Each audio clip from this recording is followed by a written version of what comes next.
आदाब नाज़रीन, मैं सनम एजाज हालात वाक़ात का प्रोग्राम लिखे जेके स्पेशल, और जेके स्पेशल में हम शुरुआत करते हैं अफसोसनाक खबर से ही। 25 मिनटों के दौरान दो वाक़ात अनंतनाग के बिजवाड़ा में और उसके साथ साथ श्रीनगर के मिर्जानपुरा नवा कदल के इलाके में।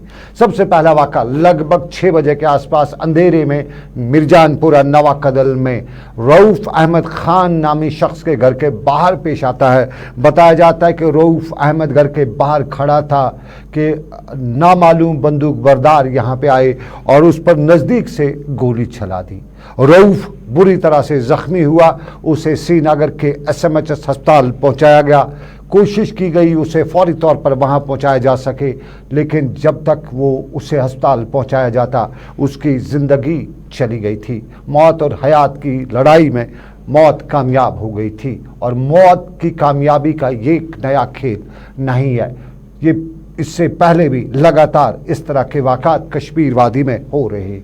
मिर्जानपुरा नवा कदल श्रीनगर के ईदगाह का इलाका, और नवा कदल के इस इलाके में जो ही ये वाक़ा पेश आया फ़ौरन इसके बाद फोर्सेस की डिप्लॉयमेंट हुई इलाके में। इस जो हमलावर हैं इनको पकड़ने के लिए फोर्स के नाके लगाए गए, और फोर्स के नाके शहर श्रीनगर में दूसरे इलाकों में भी लगाए गए। जगह जगह गाड़ियों को रोका जाने लगा, तलाशी मुहिम शुरू की गई, पूछताछ हो रही थी।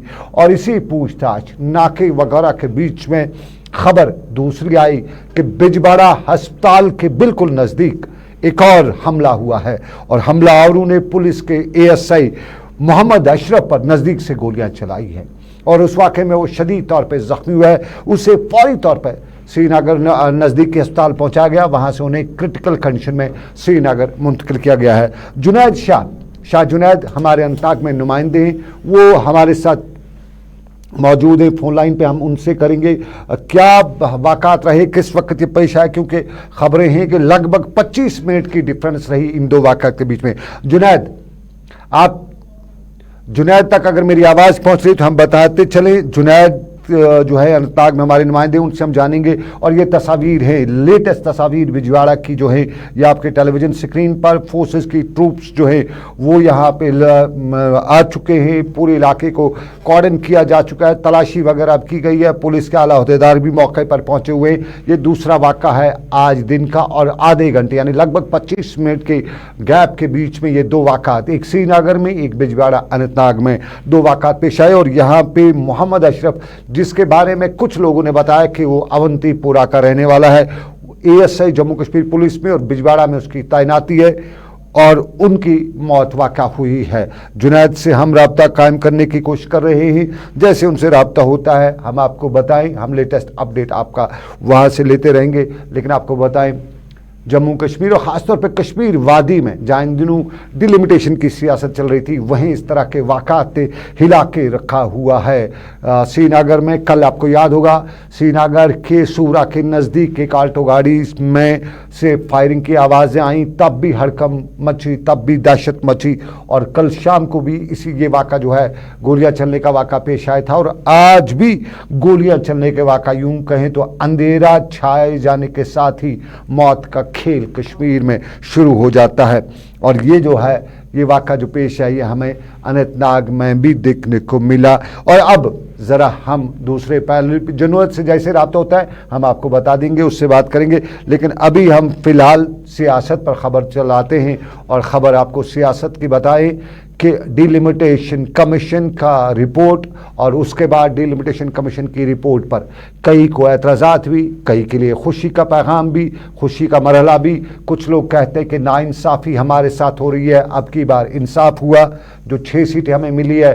कश्मीर की अक्सर आबादी कहती है, सियासतदान कहते हैं कि हमें एक मिला, जबकि आबादी का तनासुब हमारा बड़ा है।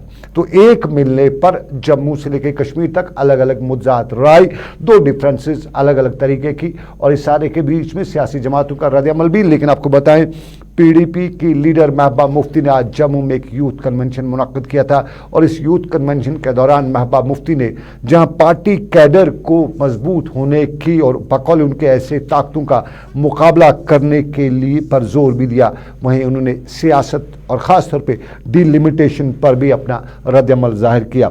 आपको बताते चले महबूबा मुफ्ती ने जम्मू में आज अपने इस कन्वेंशन से खिताब किया तो इस कन्वेंशन के खिताब के दौरान उन्होंने पाकिस्तान, हिंदुस्तान, मरहूम वाजपेयी जी और उनके साथ साथ जो हमारे साबका वज़ीर आज़म रहे इंदिरा गांधी जी, सबका नाम लेते हुए ये भी बता डाला कि भाजपा ने मुल्क का हाल बिगाड़ के रखा है।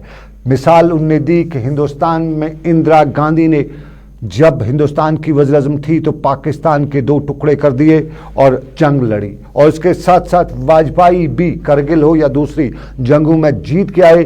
लेकिन आज की बीजेपी सरकार ने चीन को लद्दाख दे दिया, वहाँ की ज़मीन पे लद्दाख में चीन ने कब्जा कर लिया, लेकिन इधर कोई उस पर बात नहीं करता है। चीन को 2 आंखें दिखाने के बजाय खामोशी इख्तियार किए हुआ है। महबूबा मुफ्ती ने यह भी बताया कि पाकिस्तान का मार्शल और वो जैसा हाल पाकिस्तान में मार्शल के ज़रिए हुआ करता है या होता था, वैसा ही मार्शल अब हिंदुस्तान में लगा हुआ है और इससे मुल्क कमज़ोर होता जा रहा है। महबूबा मुफ्ती ने 370 पर भी अपना रद्दअमल जाहिर किया। कल ही उन्होंने अपना रद्दअमल जाहिर किया था और आज पार्टी कन्वेंशन में महबूबा मुफ्ती ने 370 पर अपना रद्दअमल जाहिर करते हुए बताया कि बीजेपी इस वक्त ताकत के नशे से चूर है और इस नशे में इसको नज़र नहीं आ रहा है कि ज़मीन पे क्या हालात हैं, अवाम एक दूसरे के सामने किस तरह लाई जा रही है। महबूबा मुफ्ती ने अपनी तकरीर में क्या कुछ बताया, थोड़ा हम आपको दिखाते हैं। अगर आप मुझे बताएंगे कि जम्मू कश्मीर की समस्या कहां से शुरू हुई तो मैं कहूंगी एक संविधान, एक विधान, एक प्रधान का जब नारा दिया बीजेपी वालों ने, जम्मू कश्मीर के लोगों ने, जिन्होंने जिन्ना का 2 नेशन थियरी को अलग करके इस मुल्क के साथ हाथ मिलाया था शर्तों पे कि आप हमारी साथ, कश्मीर का सिख अलग है, वो पंजाब के सिख के साथ उसकी जबान जरूर मिलती है, मगर यहाँ के डोगरा, यहाँ का सरदार, यहाँ का कश्मीरी, यहाँ का राजपूत, यहाँ का गुजर, यहाँ का पहाड़ी, ये अलग है। ये एक गुलाब था हिंदुस्तान के गुलदस्ते में। कहते हैं जिन्ना ने, उन्होंने हिंदुस्तान का बंटवारा कर दिया, हिंदू मुसलमान को अलग कर दिया, मगर अगर आज आप देखेंगे आज हजारों जिन्ना है जो न सिर्फ जमीन का तो हो गया, यहाँ के इंसानों का बंटवारा करते हैं, यहाँ के हिंदू मुसलमान का बंटवारा करते हैं। और ये वो लोग हैं जिन्होंने आजादी में अपना कोई योगदान नहीं डाला। ये उस वक्त अंग्रेजों के तलवे चाटते थे, आज हमें देशभक्ति सिखाते हैं ये। कहीं मुझे इनका एक नाम बताइए जो कभी जेल गए हो, एक लीडर का नाम बताइए जो आजादी के लिए जेल में गया हो, जिसने आजादी की लड़ाई लड़ी हो। चलिए, महबूबा मुफ्ती की जम्मू में तकरीर, एक प्रधान एक संविधान का नाम भी लिया और ये भी बताया कि आरएसएस ने मुल्क की तरक्की के लिए, मुल्क की आज़ादी के लिए काम नहीं किया, तब अंग्रेज़ों की ग़ुलामी की, आज मुल्क की आवाम को ग़ुलाम बनाने की कोशिश कर रही हैं, मुल्क को तोड़ने की कोशिश की जा रही है। बीजेपी पर उन्हें इल्ज़ाम लगाया, हिंदू मुस्लिम किया जा रहा है, गुज्जर पहाड़ी किया जा रहा है, गुज्जर कश्मीरी किया जा रहा है, लोगों को डिवाइड किया जा रहा है। महबूबा मुफ्ती, लेकिन हमने आपको इस खबर से पहले ही बताया था कि अनंतनाग में, बिजबिहाड़ा में वाक़ा पेश आया है जम्मू कश्मीर पुलिस का ESI, और हमारी डेवलपमेंट ऐसी है कि 15 मिनट हमें लगे फ़ोन लाइन पे उनको लाने के लिए। ये हमारी डेवलपमेंट है। जुनैद हमारे नुमाइंदे, बड़ी 15 मिनट से हम कोशिश कर रहे थे, 10 मिनट से। जुनैद, आपको तक मेरी आवाज़ पहुंच रही है तो बताइए ताज़ा तरीन सूरत हाल क्या है वहाँ पे?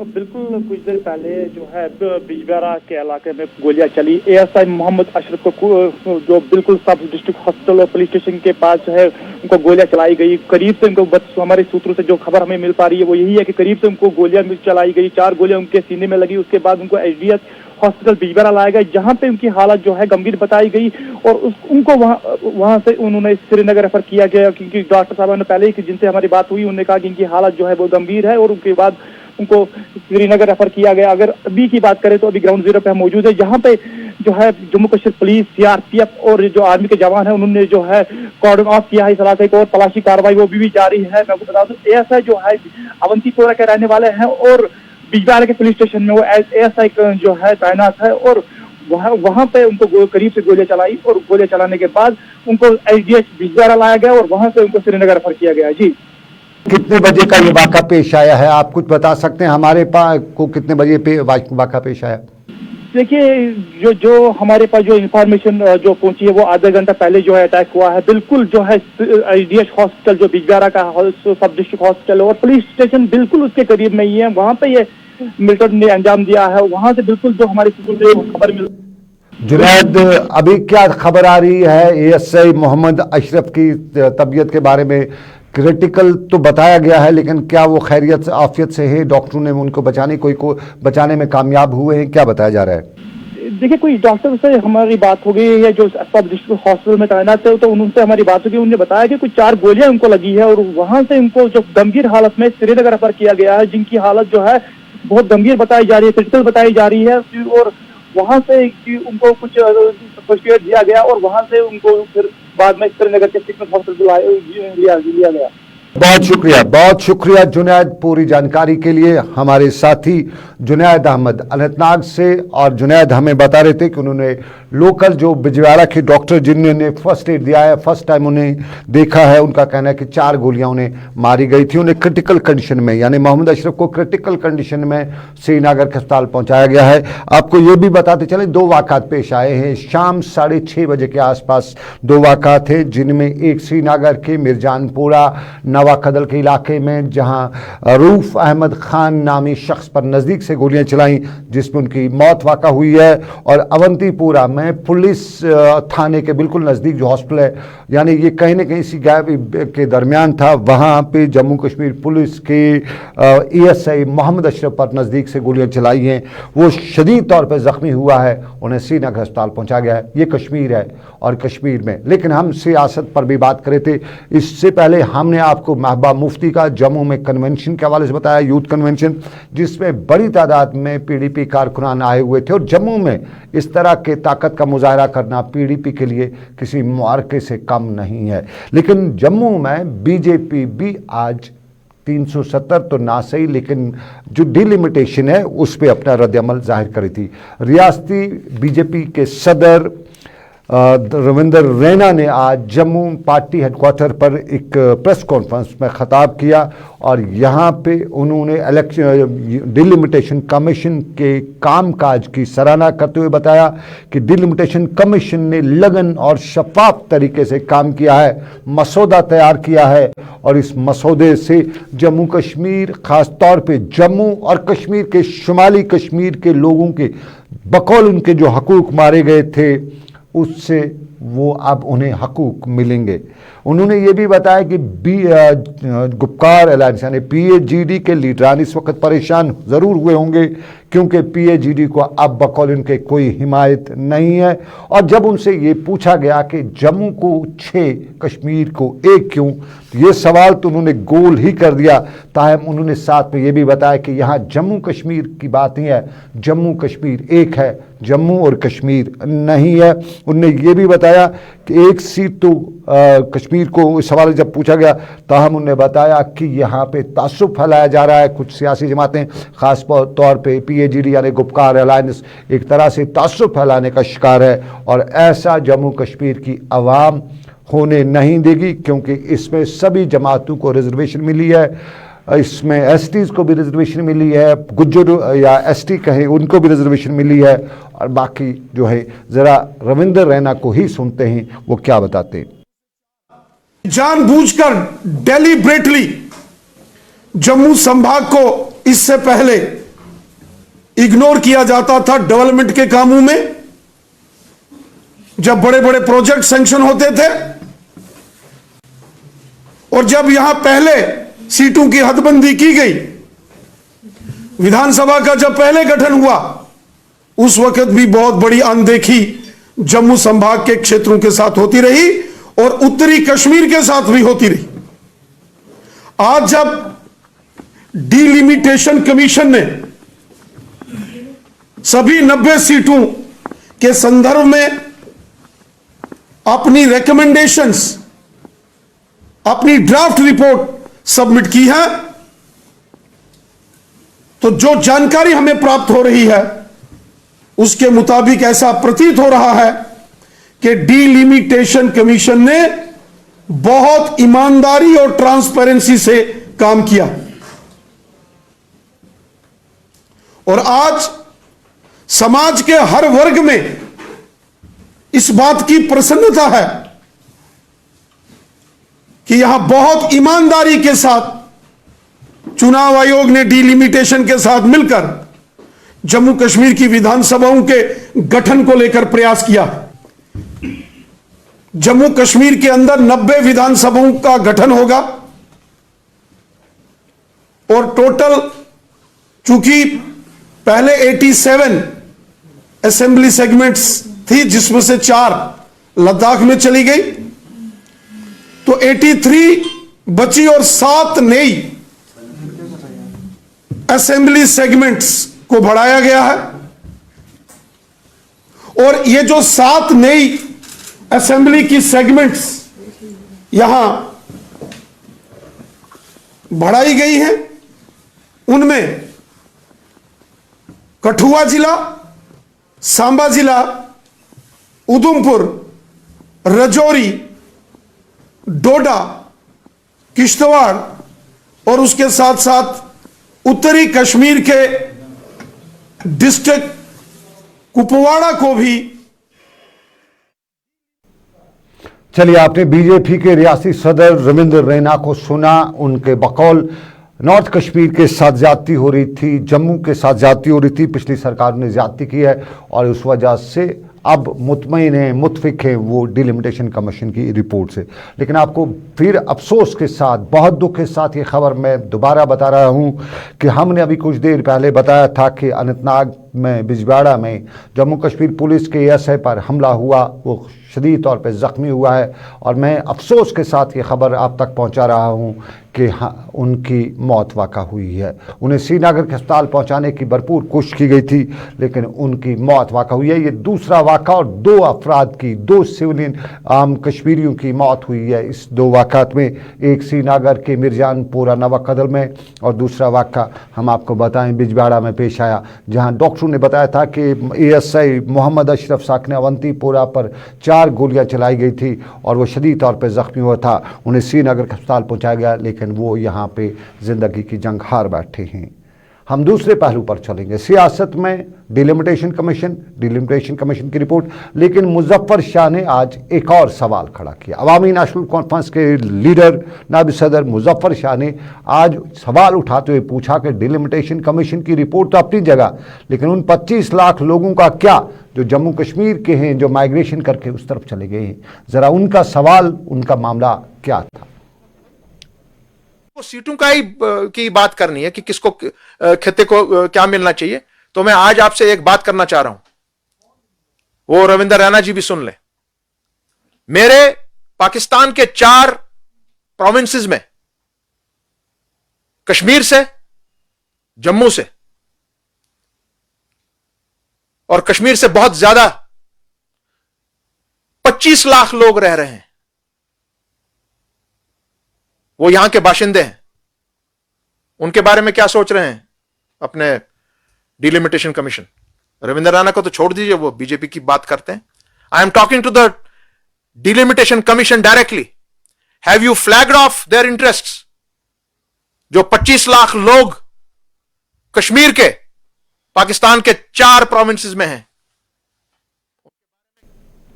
चलिए, ये मुजफ्फर शाह बता रहे थे इधर का माल तो है, इधर का हाल तो है, लेकिन जंजाल उस पार भी है। जहां वहां जो गए कश्मीरी हैं उनका क्या, 25 लाख के करीब, यानी पहले भी इतना आबादी का तनासब, उस पर एक और सवाल। लेकिन हम आपको बताएं पीडीएफ के सरबराह हकीम मोहम्मद यासीन भी डिलिमिटेशन कमीशन की रिपोर्ट से मुतमईन नहीं है। आज अपने हल्के इंतखाब में एक बड़ी अवामी रैली करने के दौरान उन्होंने जहां कारकुनों पर इन हालात के दौरान एतमाद और मामलात को समझने की पर जोर भी दिया, वहीं उन्होंने डिलिमिटेशन कमीशन की रिपोर्ट को पर तनकीद करते हुए बताया कि ऐसी रिपोर्ट से अवाम में और ज़्यादा तफरीक हुई है और ये सोची समझी साजिश के तहत लोगों में डिवीजन वाली सियासत की जा रही है। हकीम मोहम्मद यासीन। तक डिलिमिटेशन कमीशन का ताल्लुक है, एक इंडिपेंडेंट इदारा है। पूरी उम्मीद थी कि हर एक खित्ते से, हर एक फिरके से, हर एक जमात से अच्छा सलूक किया जाएगा, वहीं से मसावी मामला तय किए जाएंगे। मगर जब इब्तिदाई रिपोर्ट आई ऐसा लगा कि बहुत नाइंसाफी हर एक खित्ते से है। एक ही खित्ते से हम यहाँ एक सीट बढ़ा दी गई और जम्मू में वो मसला नहीं है। मसला है कि ये फिरकों को, लोगों को आपस में बांटने का एक तरीका निकाला गया जो कि जम्मू कश्मीर के लोगों की परंपरा नहीं है। चलिए, पीडीएफ सरबराह हकीम मोहम्मद यासीन, लेकिन हकीम के बाद अब इंजीनियर की बात। अपनी पार्टी के लीडर इंजीनियर नज़ीर यत्तू ने आज रियासती इंतजामिया से मुलाकात की। डिवीजनल कमिश्नर कश्मीर से मुलाकात के दौरान इंजीनियर यत्तू ने अपने इलाके यानी हल्का इंतखाब तराज शरीफ के मामलात और मसाइल उनके नोटिस में लाते हुए बताया कि जहाँ ज़मीनी सतह पे आवाम को बुनियादी मसाइल का सामना है, वहीं पानी, बिजली, सड़क से आवाम काफ़ी परेशान भी है। उन्होंने बाद में मीडिया से बात करते हुए बताया कि इलाके के बहुत से मसाइल उन्होंने रियासती इंतज़ामिया के नोटिस में लाए और उन्हें उम्मीद है कि इन मसाइल का हल किया जाएगा। मसला है जो पीएच डिपार्टमेंट है हमारा चाडरा में, लोगों को हर रोज़ लोगों का ताता बादा हुआ रहता है वहाँ, लेकिन किसी मसले का हल नहीं होता है। तो मैंने खासकर पानी का जो मसला है हमारे कॉन्स्टिट्यूंसी में, मैंने ड्यूकाम साहब की नोटिस में लाया। और दूसरे कल मेरे पास बच्चे आए थे, उन्होंने फ़ोन किया था, जो हमारा डिग्री कॉलेज है, आप तो जानते हैं सनम साहब, वहाँ एक प्रॉब्लम है, जब बच्चे सुबह फारफलंग एरिया से पढ़ने आते हैं तो इंजीनियर नज़ीर यत्तू और मामलात अवामी मसाइल के, लेकिन अवामी मसाइल में अक्सर इलाकों से शिकायतें आती हैं कि यहाँ डेवलपमेंट नहीं हो रही है, लेकिन एक डेवलपमेंट हम भी देख रहे हैं। हमने कल कुलगाम का एक पहलू आपको दिखाया था, आज ज़रा कुलगाम का एक और पहलू भी दिखाते हैं। कुलगाम के इलाके में ये कैनाल पे काम चल रहा है और इस कैनाल पे काम चलने में हमें कोई एतराज़ नहीं है, क्योंकि कुछ अच्छा हो रहा है, इलाके के लोगों के लिए कुछ अच्छा हो रहा है। और जहां सरकार पर अक्सर जगहों पे इल्ज़ामात आयद किए जाते हैं कि वहां पे डेवलपमेंट नहीं की जा रही है, सरकार के पास फंड्स भी हैं, लेकिन कुलगाम में इस कैनाल पर हो रहे काम से लोग मुतमईन भी नज़र आ रहे हैं। ज़रा सुनते हैं और उसके बाद आगे चलते हैं।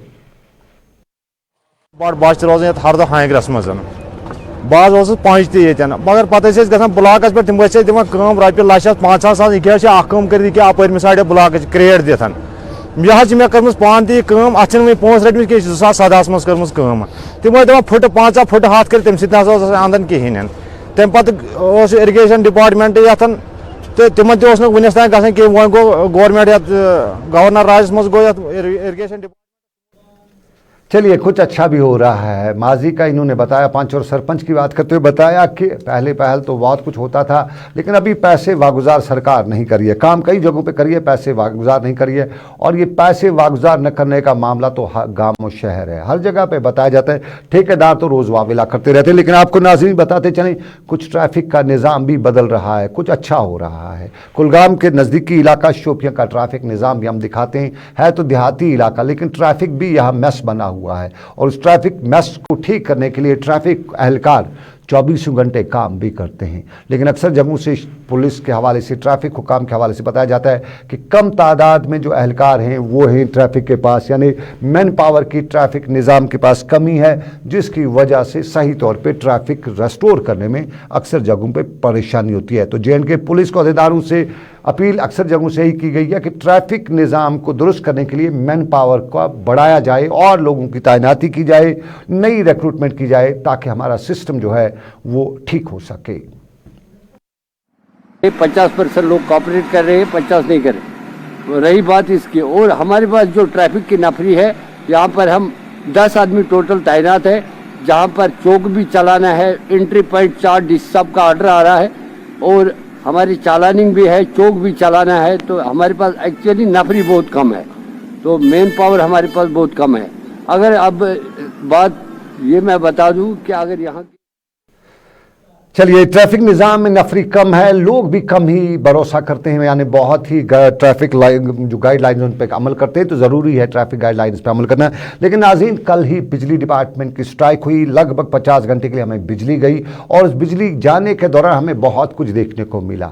हमें देखने को मिला शहर श्रीनगर में सरकार ने, म्यूनसिपल कॉर्पोरेशन ने सोलर लाइट्स लगाई है, लेकिन उन सोलर लाइट्स का हाल साफ नज़र आ रहा था। कल जब हड़ताल हुई, रात के वक्त हम शहर में जा रहे थे, गुप्त अंधेरे में कहीं कहीं कोई सोलर लाइट चल रही थी, अक्सर जगहों पे सोलर लाइट्स खराब थी, कहीं पे उनमें चमक नहीं थी, उनकी रोशनी नजर नहीं आ रही थी। बताया जाता है कि कई हजार करोड़ रुपए इन सोलर लाइट्स पे श्रीनगर म्यूनसिपल कॉर्पोरेशन ने खर्च किए हैं।